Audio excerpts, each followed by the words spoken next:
ကဲဗရာဒါတွေမောင်းချိုးကျွန်တော်ဘယ်လောက်ထိနှိမ့်လဲဆိုတာဒီနှစ်ချက်ကို तू စက္ကန့်ဝယ်ထားတယ်လေကျွန်တော်ဒီနှစ်ချက်ကစက္ကန့်ဝယ်ထားတာဖြစ်နိုင်ပါမလားစဉ်းစားလေဘယ်လိုပြောပါအောင်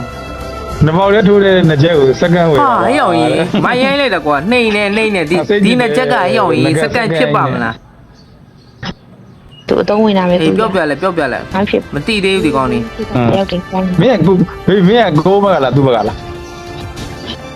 ငါဟဲ့အောင်ကြီးမင်းကလွဲပြီး तू အကုန်လုံးဘက်ကပါတယ် Camina just so ဟောအဲ့ဒါ အေးလဲဆိုပါ I'm saying the world is so तू ဆိုမှငါတော့တရှင်းမေ့ကုန်ပါ ကိုသားမလို့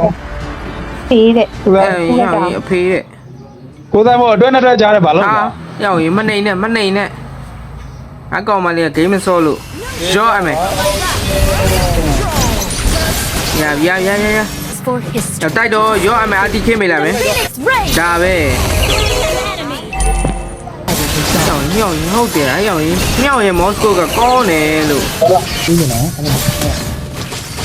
အိုးခဏလေးတေးလားတေးတယ်ရညောင်ကာကူရာ Our turret is under attack. ရောရတယ်မတပတ်ခေ တော့ခု ခိုးနေ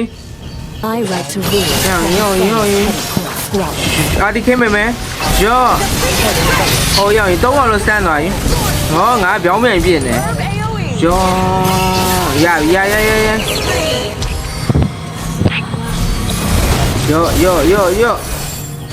အားရရင်ဘယ်ရောက်သွားတော့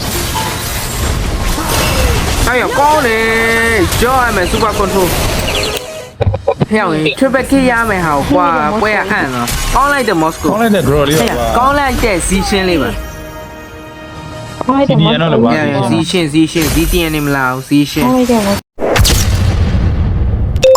Starlight normal ကက်ရ premium ကက်ရဝယ်အပေါ်မှာပြထားတဲ့ reward တွေကိုရရှိမှာပဲဖြစ်ပါတယ် Starlight skin painted skin crystal aurora နဲ့ကျွန်တော်အခုပုံမှန်ပြထားတဲ့ဘာညာတွေရမယ်ဗျာ premium ကက်ဝယ်မယ်ဆိုရင်တော့အပေါ်ရမယ် reward တွေကတော့ Starlight exclusive name tag ရမယ်ချက်ချင်း level 15ရောက်မယ် Starlight point 30% ကို Starlight task ကနေရရှိမှာပဲဖြစ်ပါတယ် Starlight ဝယ်တိုင်းကျွန်တော်တို့ basic တက်တွေ item ဝယ်တဲ့နေရာမှာတွေအပြာရောင်လေးတွေပြောင်းသွားတာကိုတွေ့မြင်ရမှာပဲ